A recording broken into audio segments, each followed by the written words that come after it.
क्या बात है? बोले जो गुरुदेव हम लोग को शिक्षा दे रहे थे संदीपन मुनि जी, उनके आश्रम में एक बार चोर निकले। तो निकले कैसे? एक बुढ़िया रहती थी बगल में, आश्रम के बगल में। तो वहां पर वो भगवान कन्हैया का बिना भोग लगाए कुछ खाती पीती नहीं थी। ऐसा हुआ कि एक दिन 3 दिन के बाद थोड़े से चने उस बुढ़िया को मिले और उस बुढ़िया ने क्या किया, सोचा कि आधी रात हो चुकी है, अब मैं इतनी टाइम खाना पसंद नहीं कर रही हूँ। मैंने सोचा, उस बुढ़िया ने सोचा कि मैं अब सुबह भगवान को भोग लगाकर उसके बाद में चने ग्रहण करूंगी। आधी रात को जब चोर आ गए और वो चने की पोटली उस बुढ़िया के आश्रम में पाए और चने की पोटली लेकर भाग निकले, तब तक सुबह हो चुका था। संदीपन मुनि के आश्रम में पहुंचते तो उस समय जब सुबह हुआ, स्नान करके बुढ़िया लौटी तो उसने सोचा अब चने को भगवान कन्हैया को भोग लगाऊंगी, फिर मैं खाऊंगी। जब देखा कि वहां भोग लगाने की कोई वस्तु नहीं रह गई है तो उसने श्राप दिया कि जो इन चनों को चुरा के ले गया है वो दरिद्र हो जाए। उस बुढ़िया ने श्राप दे दिया। अब जब श्राप दिया, भगवान कन्हैया ने देखा कि ये श्रापित चने हैं, तो मैंने क्या किया, मैंने भी श्राप दे दिया। ऐ रुक्मिणी, उन श्राप के कारण ये सुदामा दर दर की भीख मांग रहा है। तो श्रापित थे चने बादल,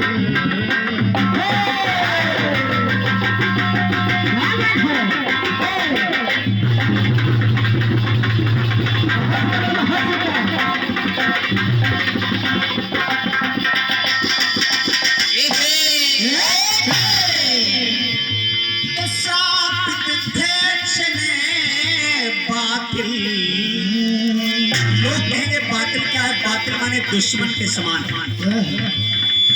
तो उन क्षणों पर किया जब चिंतन, सुदामा ने देखा कि जो इस चना को खाएगा बढ़ जाए जंजाल। दिया श्राप यदुनंदन ने, तुम हो जइयो कंगाल। इस प्रकार से जब सुदामा ने दिया तो देखा क्या कि होगा जीवन बड़ा मुश्किल, दुखदारुण ये जर्जर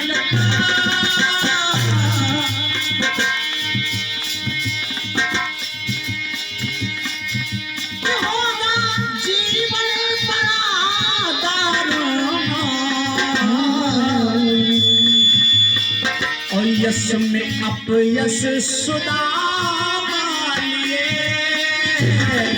मित्रता को निभाने को,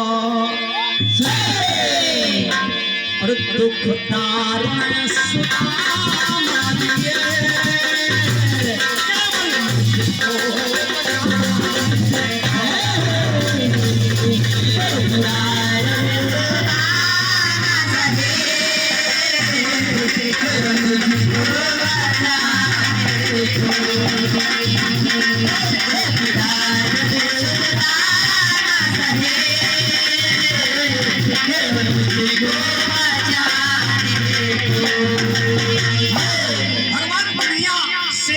लिए सुदामा जी की। भैया इतने दिनों के बाद में आए हो, कुछ और लाए हो?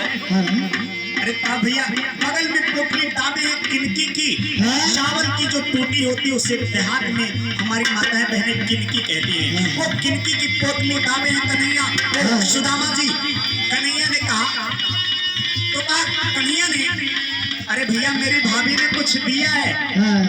कहा कुछ नहीं दिया है। आज भी चोरी कर रहे हो? हाँ, वो भी चोर से चोरी। अरे भैया तो चोरों के घर चोरी हो गई।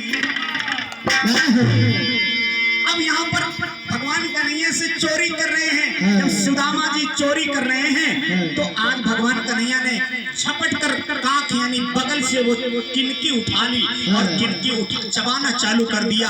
2 मुट्ठी चबाई, 2 लोग दे दिए। जब तीसरी मुट्ठी भरी, रुक्मिणी ने हाथ रोक लिए। ए भगवान, आप कहाँ रहोगे? जब सब कुछ सुदामा को दे दोगे तो क्या हम सुदामा की जगह भीख मांगेंगे? भगवान कन्हैया ने कहा, सुनिए, खाने दीजिए, इन किनकी में बड़ा आनंद आ रहा है। 56 व्यंजनों को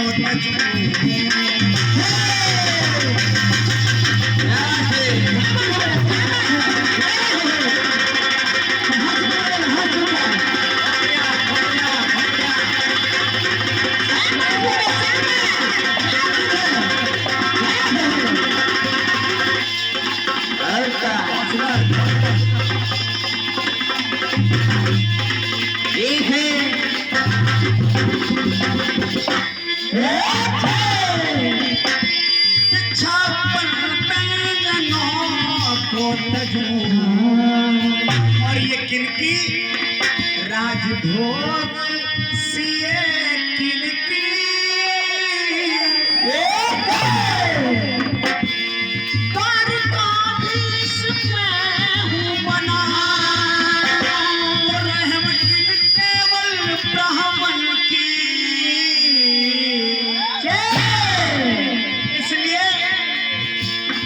परिवार तरसता रहा है, घर में ना है खाने को।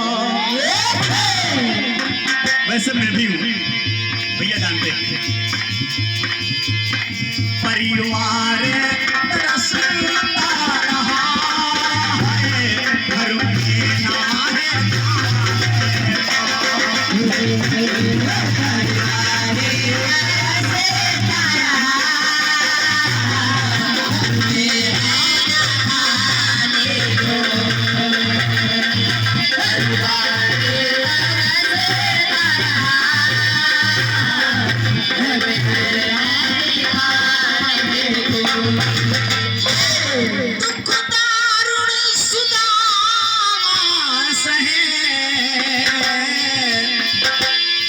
दुख दारुण सुदामा सहे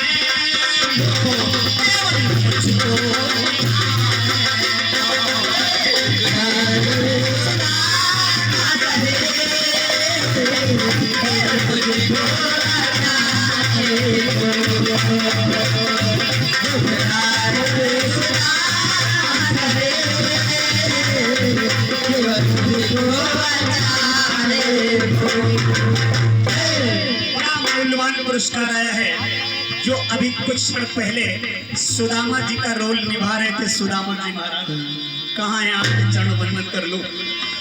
आपके कर कमलों द्वारा एकादश मुद्राएं आई हैं।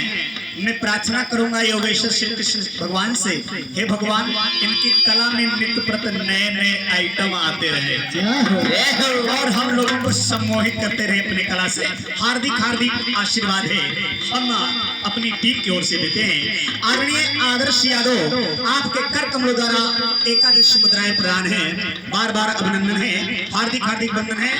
सम्मानीय अमृतांशु यादव भतीजे भैया, एडवोकेट अखिलेश यादव भैया जी, आपके कर कमलों द्वारा 101 मुद्राओं का शुभ आशीर्वाद है। बड़े भैया से आशा करेंगे आशीर्वाद मिलते रहे। धन की जरूरत नहीं, धन होता आज धनवान हो गया होता, क्योंकि लिखा तकदीर में रब ने कभी झूठा नहीं होता। भैया प्रवेश भैया, तकदीर में रब ने कभी झूठा नहीं होता, दिले अरमान सबका इस कदर टूटा नहीं होता। अगर साथ दे देता तो बता देते जमाने को, सरे बाजार में अपनों ने अगर लूटा नहीं होता। दारुण सुदामा सहे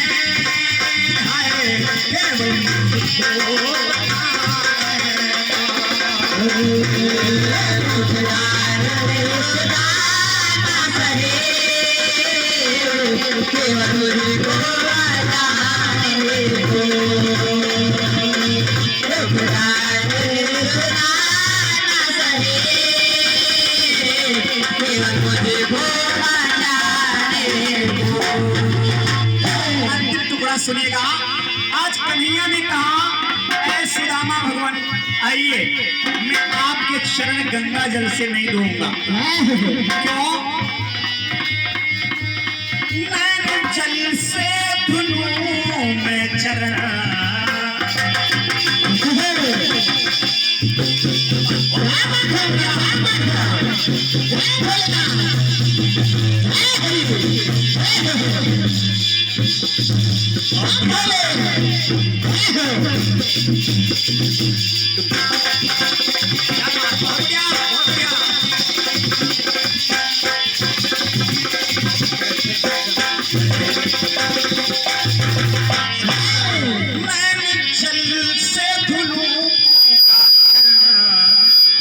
सुदामा जी चरणों तक ले पान करूं